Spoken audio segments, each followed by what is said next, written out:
Bismillahirrahmanirrahim. Assalamualaikum warahmatullahi wabarakatuh. Alhamdulillahirabbil alamin wassalatu wassalamu ala asrofil anbiya'i wal mursalin wa ala alihi wa sahbihi ajma'in, amma ba'du. Puji syukur kehadirat Allah Subhanahu wa taala yang mana sampai pada siang hari ini kita masih diberikannya nikmat iman Islam sehingga kita dapat berkumpul di perkuliahan pada pagi hari ini.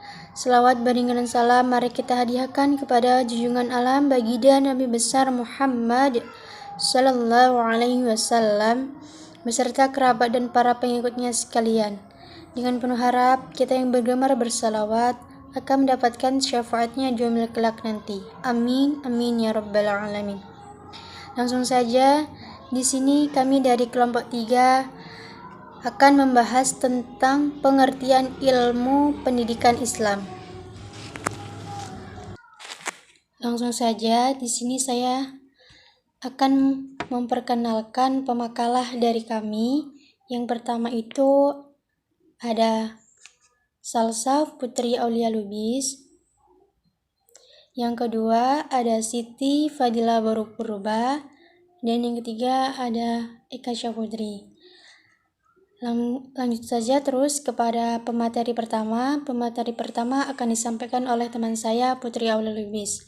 Kepada Putri Aulia Lubis, kami untuk mempersilahkan menyampaikan pemateri pada siang hari ini. Pengertian pendidikan dalam Islam.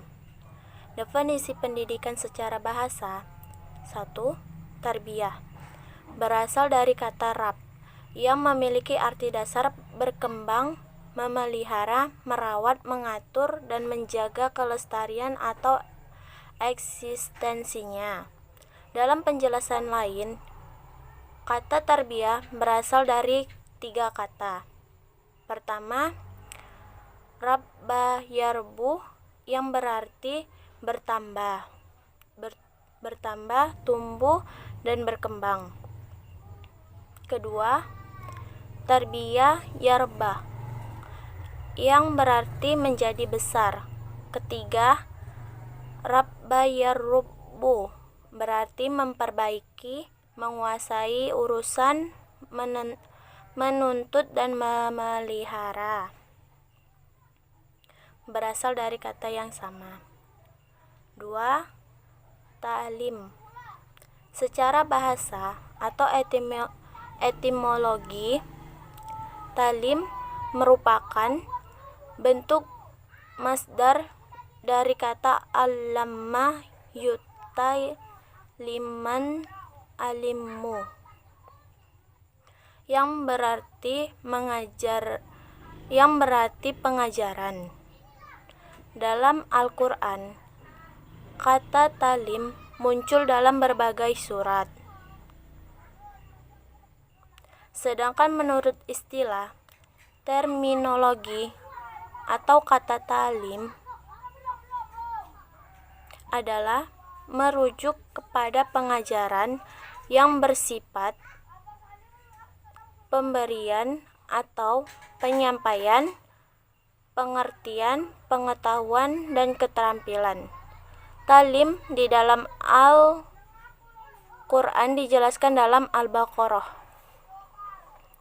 3. Ta'dib.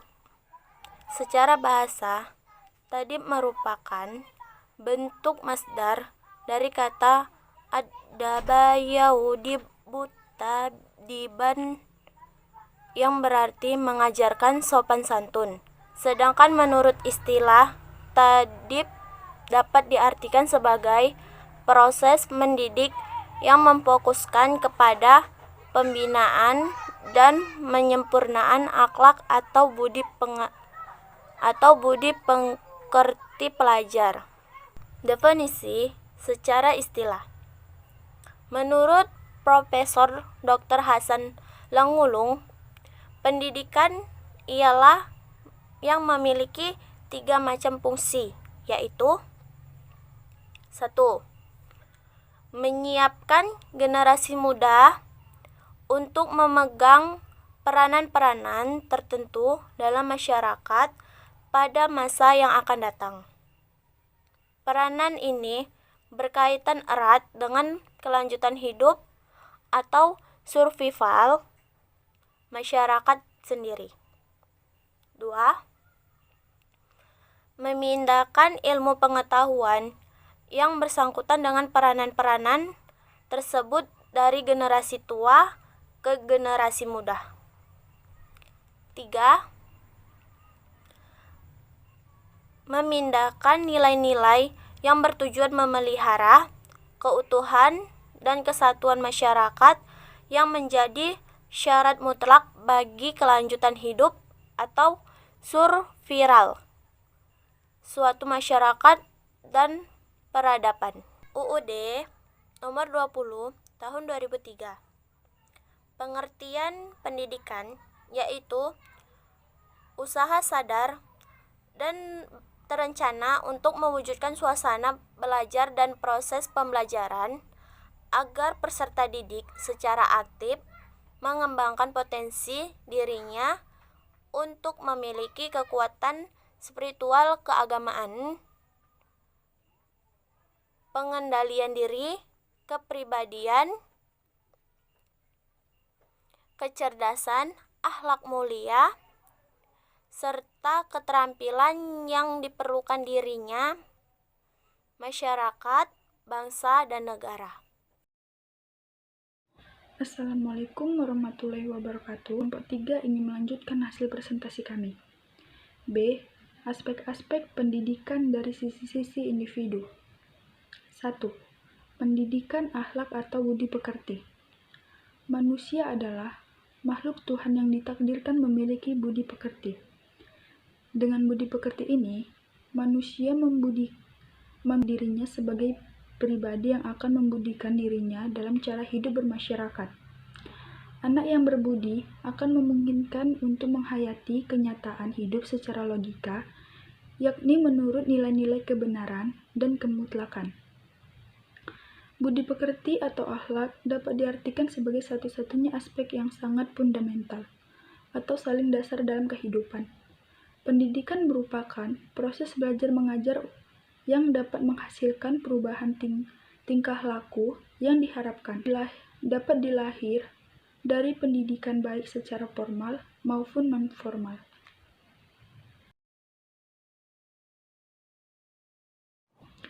Pendidikan membantu agar proses itu berlangsung secara berdaya guna dan berhasil guna. Menurut Indra Kusuma, tujuan dari pendidikan budi pekerti ialah A. Mendidik anak agar dapat membedakan antara baik dan buruk, terpuji dan tercela. B. Pendidikan anak dalam sopan santun. Pembentukan pendidikan akhlak ada dua macam, yaitu A. Pembentukan kata hati agar anak memiliki kepekaan terhadap baik dan buruk. B.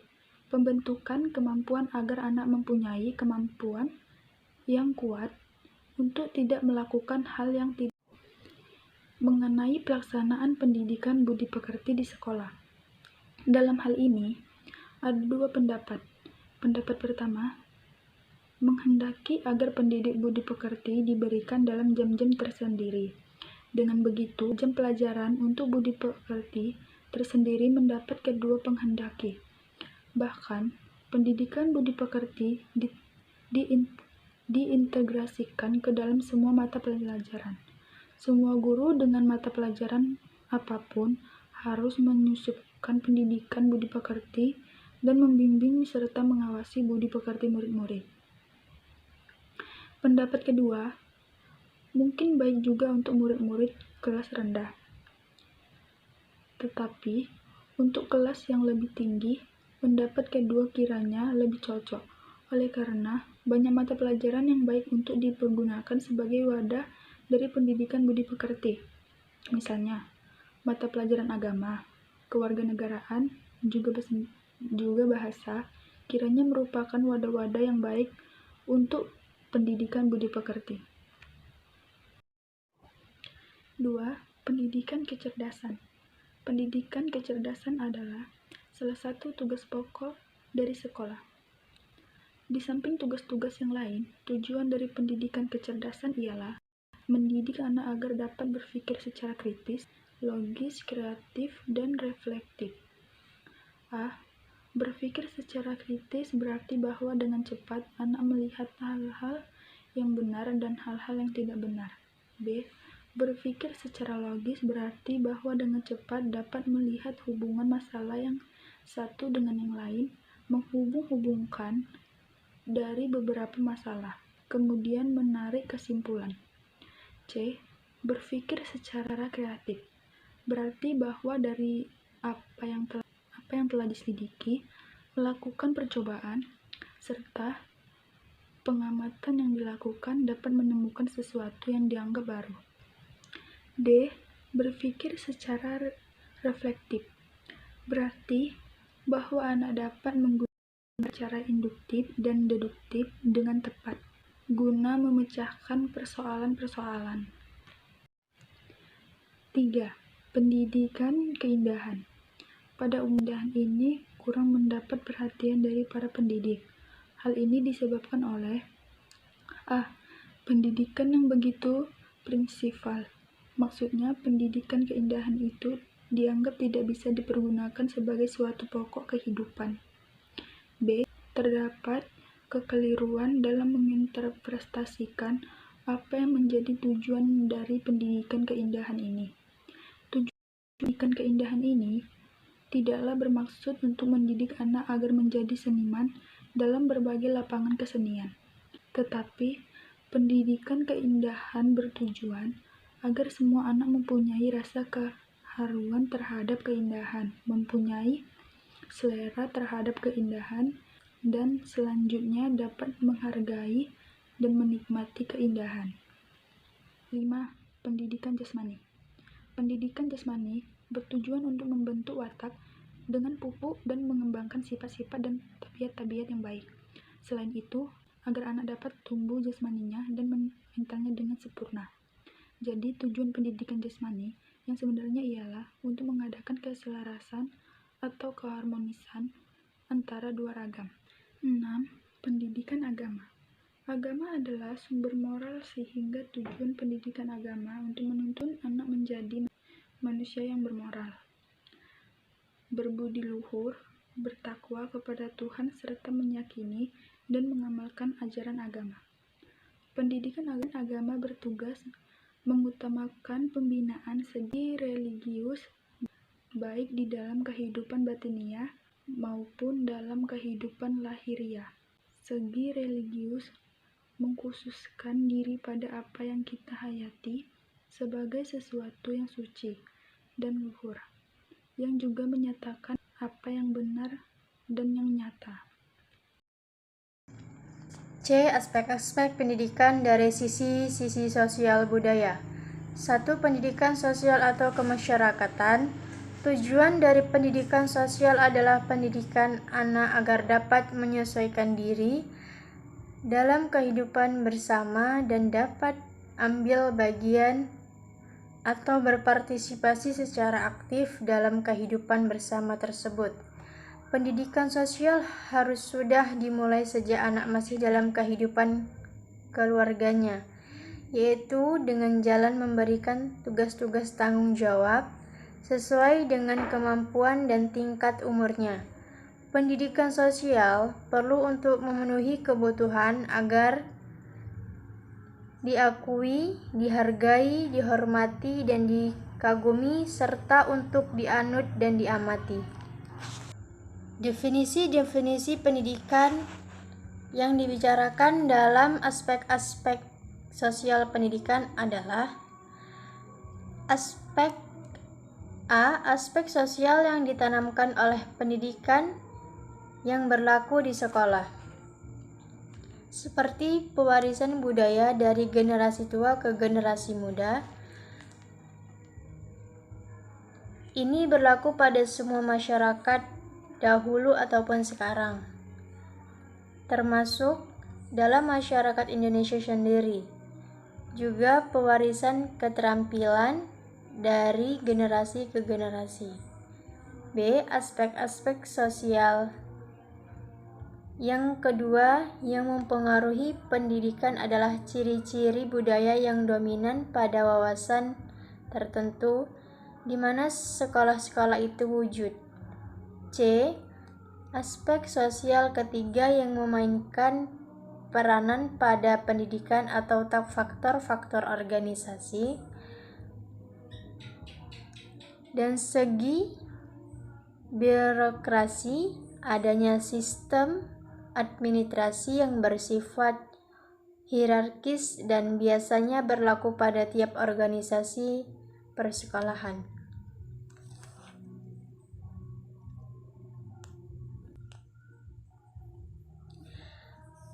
D. Aspek sosial keempat yang terpenting mempengaruhi pendidikan adalah sistem pendidikan itu sendiri.